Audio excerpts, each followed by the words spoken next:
Another round laughing. Can we please a son who honors and respects his parents? Thank you. Thank you to the master of the ceremony. A very good day to the honorable judges, teachers, boys and girls. When I was just a little girl, I asked my mother, what will I be? Will I be rich? Will I be pretty? When I was just a little girl, I asked my teacher, what will I be? Will I be a doctor, a lawyer, or an engineer?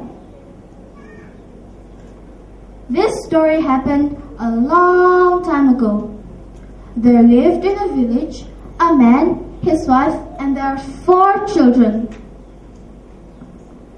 The story is about this particular woman who was so lazy that, believe it or not, she eventually died of laziness.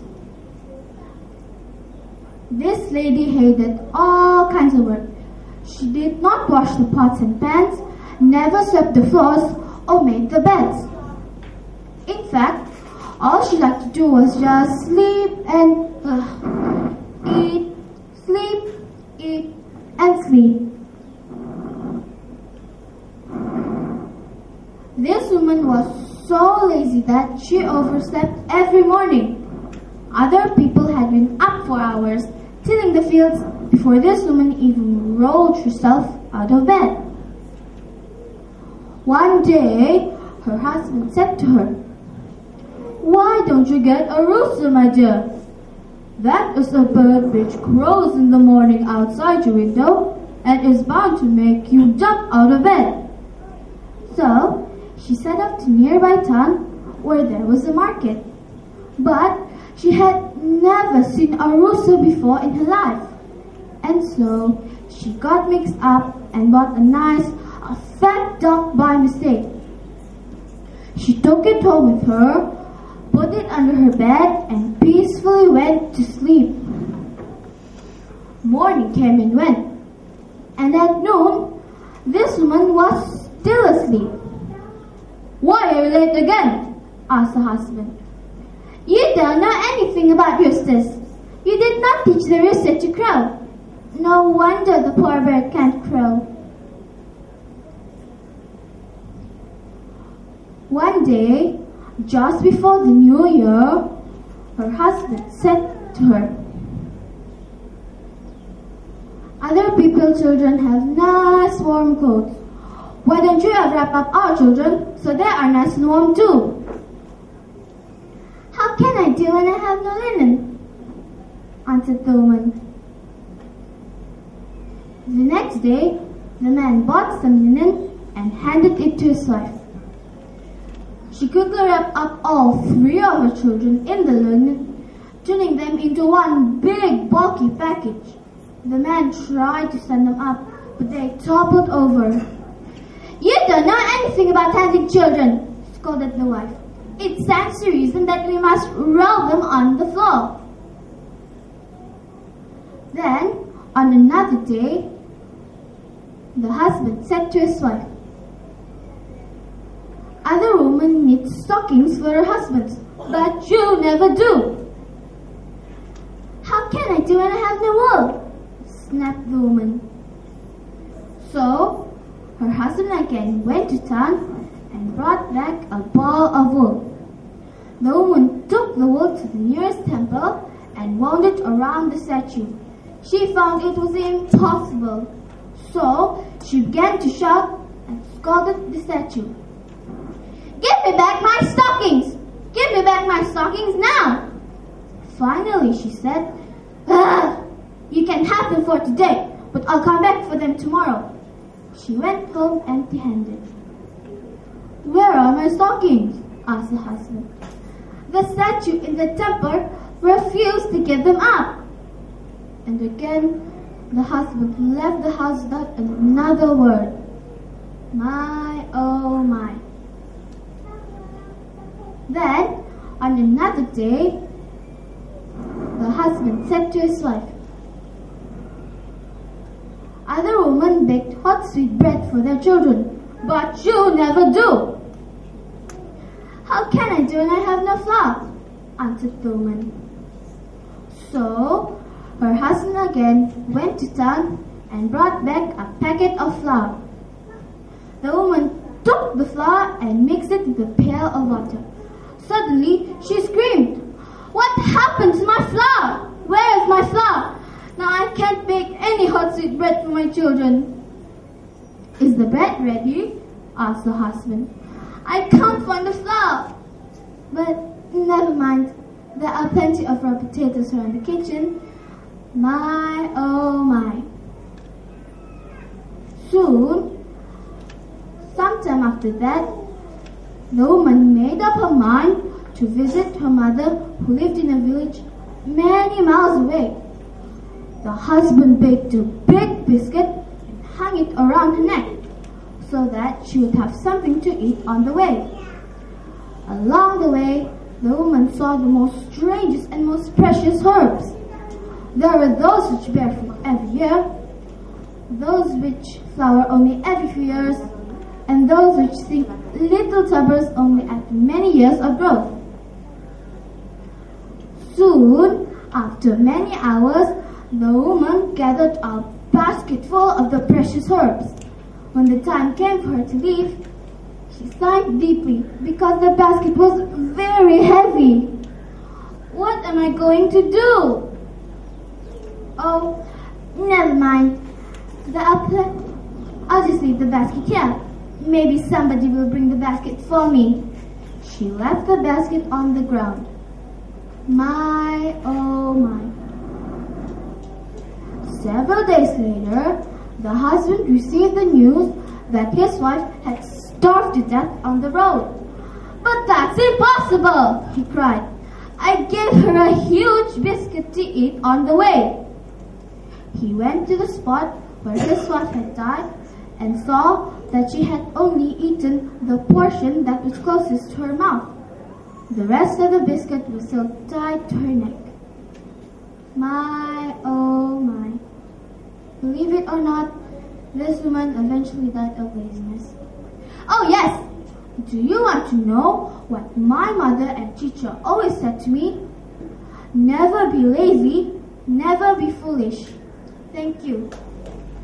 People often say it's hard for a leopard to change its spots. Respected judges, esteemed teachers, and dear friends, allow me to enlighten you further with a story about a man entitled Master Thief. Once there lived a man who claimed to be a master thief. After many years running away from his family, he longed to return to his homeland to look for them. When he arrived at the village chief received him with great courtesy, thinking he was some noble personage. The village chief had no sons of his own and was pleased to meet such a successful young man. But he was speechless when the visitor finally revealed that he was a master thief. What? A master thief? Ha! Ha, young man! Perhaps you do not know, but it is absolutely impossible for any thief to be successful in their trade here in this peaceful village. Not even a master thief. However, I shall give you a chance to prove your art. And if you fail, you shall keep a date with the hangman. Very well, my lord. Go ahead and set 2 difficult tasks for me, replied the master thief. The village chief thought for a while and said, for the first task, try and steal my favorite horse from its stable. For the second, steal the bedsheet from beneath the bodies of my wife and myself when we are asleep. The master thief smiled at the village chief and agreed to take on the challenge. That night, the master thief disguised himself as an old woman so that no one could recognize him. Then he filled a cask with some hot chocolate mixed with powerful sleeping potion. Carrying the cask in a basket, he went to the village chief's mansion. It was quite dark and cold when he arrived there. The guards near the stable were sitting around a fire, and they invited the old woman to come and warm herself. The old woman tottered up and put her basket down. One of them asked what was in her basket, and she replied, "Some hot chocolate, young man. With some money, you may have a glassful." The first guy who drank it declared, "So warm and creamy, and it really tastes good." Soon the other guards joined in. The old woman served them her drink, and all of them were soon snoring.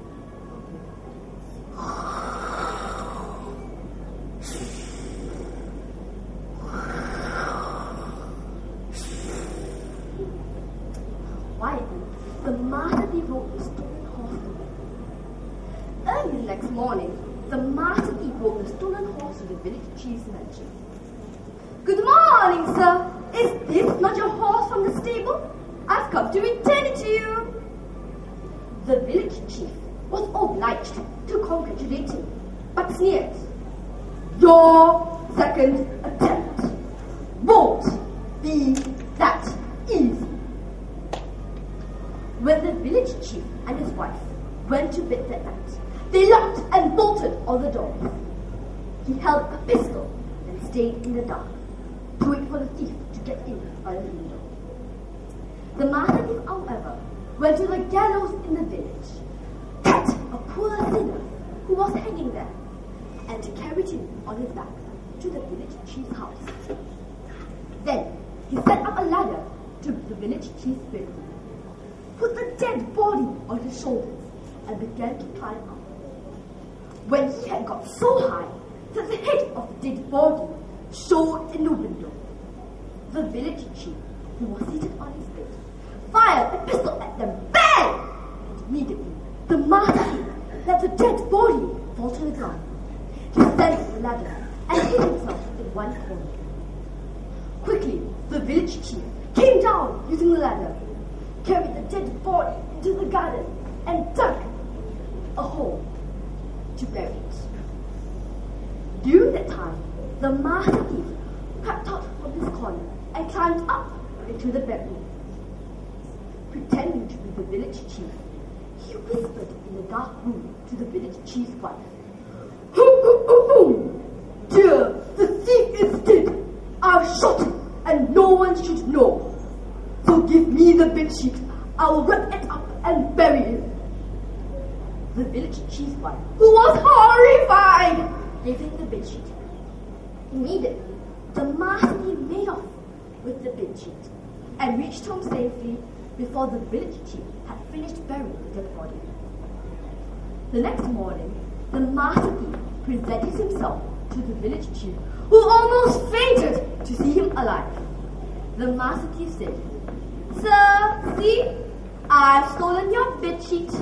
Well, it looks like there's no village that it's impossible for me to work on my trade." The village chief was confused and asked, Are you a wizard? I myself laid you in a grave. How could you come to life again?" "Well, sir, you did not bury me, but the poor sinner from the gallows," the thief replied, and he told him exactly how everything had happened. Turning to the thief, he said, You are indeed a master thief. Just take care to stay away from my village. You shall be sent to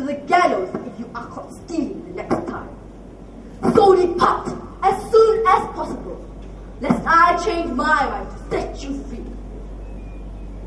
The master thief knew that he could not remain in the village. However, he longed to find his parents if they were still alive. He pleaded to the village chief, saying, "Sir, I've travelled far to look for my long-lost parents. Wouldn't you do the same if you desire to seek your family members? After so many years, I may not recognize them, and they may not recognize me. Perhaps by a mole on each of my arms, as large as a groundnut, they may recognize me." He pulled out his hands, revealing the mark on his arms. At that moment, the village chief was shocked, for he realized that the master thief was actually his long-lost son. It was a disgrace to him, the village chief, to have a son who was a thief, a master thief. "My son? You are a thief?"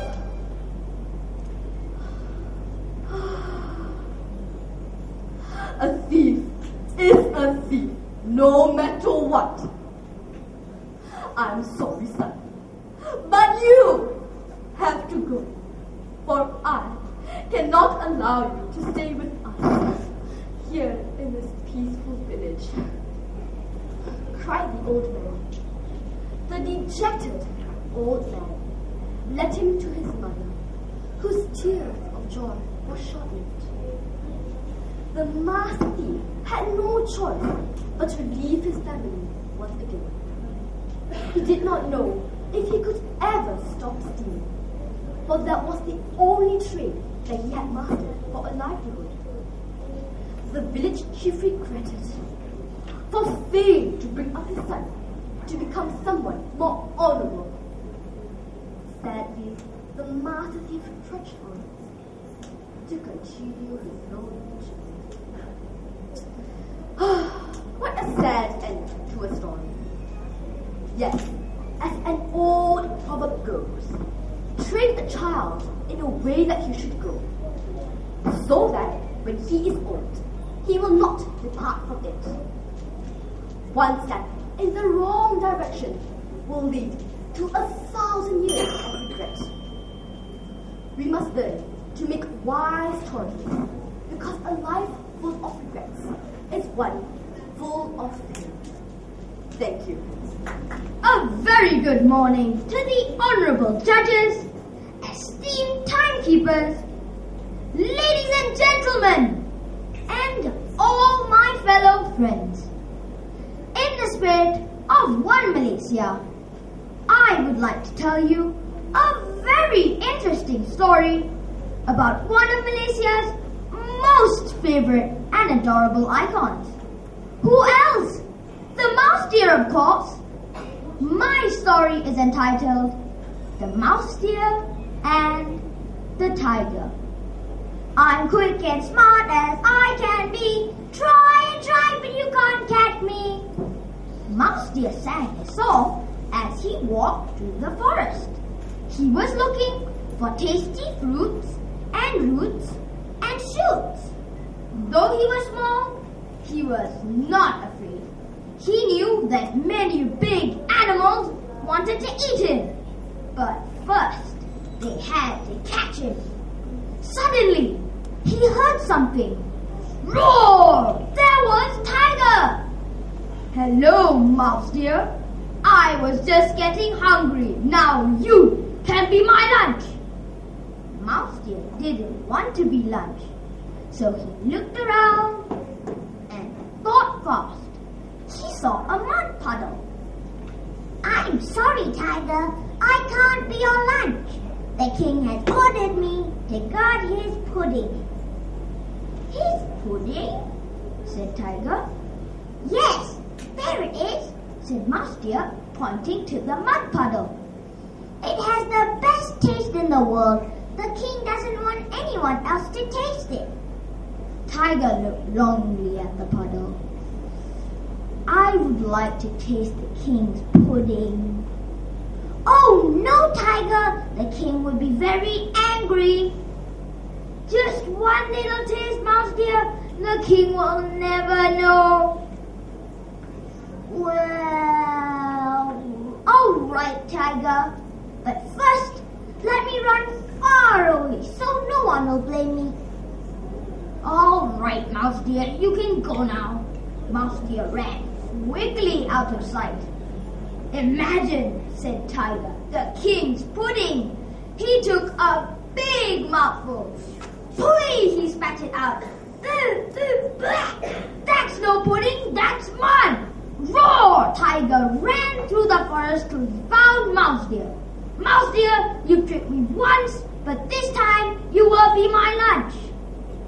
Mouse deer didn't want to be lunch, so he looked around and thought fast. He saw a wasp nest in a tree. I'm sorry, Tiger, I can't be your lunch. The king has ordered me to guard his drum. His drum? Said Tiger. Yes, there it is, said Mouse deer, pointing to the wasp nest. It has the best sound in the world. The king doesn't want anyone else to hit it. Tiger said, I would like to hit the king's drum. Oh no, Tiger, the king would be very angry. Just one little hit, Mouse dear, the king will never know. Well, all right, Tiger, but first, let me run far away so no one will blame me. All right, Mouse dear, you can go now. Mouse deer ran quickly out of sight. Imagine, said Tiger, the king's drum. He reached up for it and hit it. Pow! Bzzz. The wasps all flew out. They started to sting Tiger. Ow! Oh! Ouch! Tiger ran away, but the wasps only followed him. Tiger came to a stream. He jumped in, splash, and stayed underwater as long as he could. At last, the wasps all went away. Tiger jumped out. Roar! He ran through the forest till he found Mouse deer. Mouse deer, you tricked me once, you tricked me twice, but this time you will be my lunch. Mouse deer didn't want to be lunch, so he looked around and thought fast. He saw a cobra. The giant snake was coiled asleep on the ground. I'm sorry, Tiger. I can't be your lunch. The king has ordered me to guard his belt. His belt? Said Tiger. Yes, there it is, said Mouse deer, pointing to the cobra. It is the best belt in the world. The king doesn't want anyone else to wear it. Tiger said, I would like to wear the king's belt. Oh no, Tiger! The king would be very angry. Just for one moment, Mouse dear, the king will never know. Well, all right, Tiger, but first, let me run far away so no one will blame me. All right, Mouse dear, you can go now. Mouse deer ran quickly out of sight. Imagine, said Tiger, the king's belt. He started to wrap the cobra around himself. Sss, the cobra woke up. It didn't wait for Tiger to finish wrapping. It wrapped itself around Tiger, then it squeezed him and bit him. Sst, ow! Ooh! Ouch! That's no belt, that's a cobra. Help, Mouse deer, help! But Mouse deer was far away, and as he went, he sang his song. I'm quick and smart as I can be. Try and try, but you can't catch me. So friends, my story has a very important moral. These days, the newspapers are full of the terrible bullying that goes on in some of our schools. So friends, we should all emulate the mouse deer to keep calm, cool, no matter how adverse the situation is.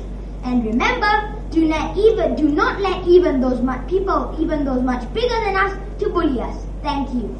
A very good morning, honorable judges, respected teachers, fellow contestants, and one Malaysia, Salam Mesra.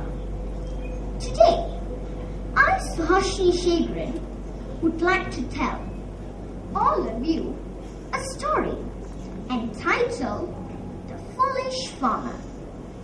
Once, in a small village, there lived a farmer with his wife.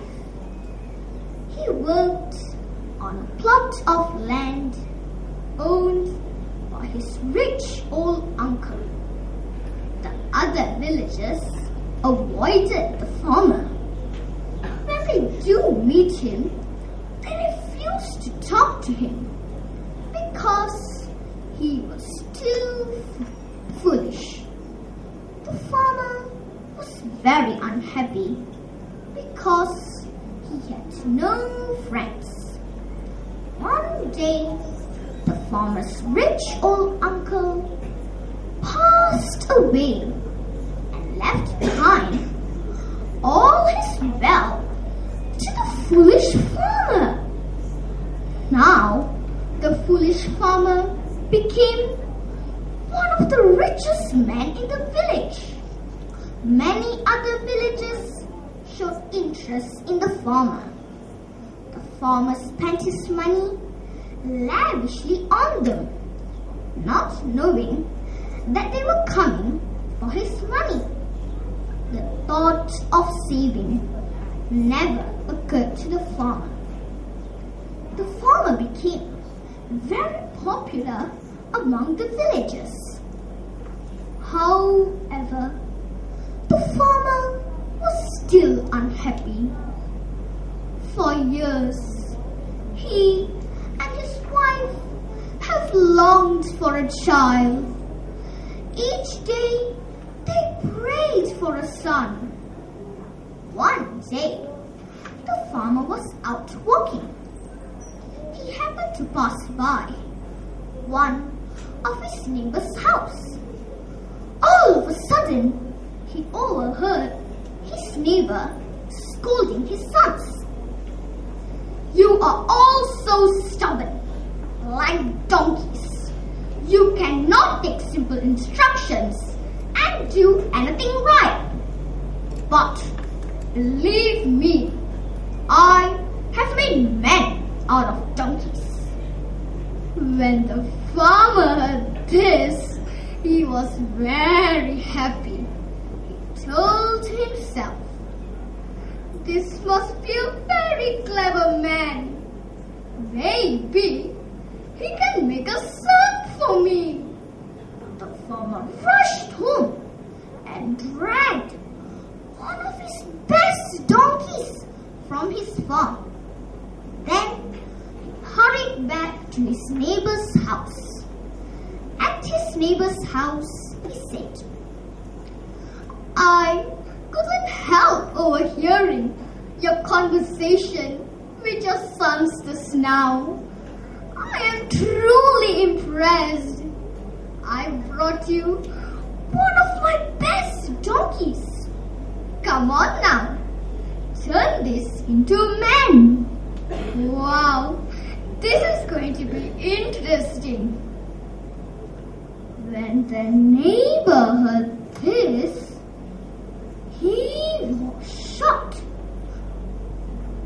He did not know what to say, but he knew that the farmer was a very rich and foolish man. He thought for a while. Then a nasty thought crossed his mind. Maybe I can get some money out of this foolish man. Then he said, "All right, but you must leave your donkey with me for 3 days. However, mind you, this might cost you a fortune. You shall have all my wealth in return for a son. I promise." said the foolish farmer. After 3 days, the farmer anxiously ran back to his neighbor's house and demanded for his son. "Your son, sir?" "Oh, yes, your son. Your donkey's son. I'm sorry, I mean, your son, who was a donkey, sir, is doing very well indeed. You'll be proud to know that he's now the governor of the city." When the farmer heard this, he was very happy. He gave the neighbor all his wealth and rushed home to tell his wife the good news. Wife, listen to this. We have a son." "Oh, yes, a son. Our son is now the governor of the city. I'm going to the city tomorrow. I'm going to give our son our well wishes." The next morning, the farmer put on his best clothes and traveled to the city. At the city, he went straight to the governor's house. He gave the guards the last bag of money he had. The guards let him in because he looked very important. In the governor's house, he shook hands with everyone happily. He introduced himself as the governor's father. He felt very proud that his son was the governor of the city. "Who's this strange-looking man?" asked the governor. "And why is he looking at me when he refers to his son?" "This man, sir, he claims to be your father," said his assistant. "My father? But you know I have no parents. Show him out, but please be gentle with him." When the farmer heard this, he was shocked. But son, you do know me. I used to feed you the best hay. Don't you remember?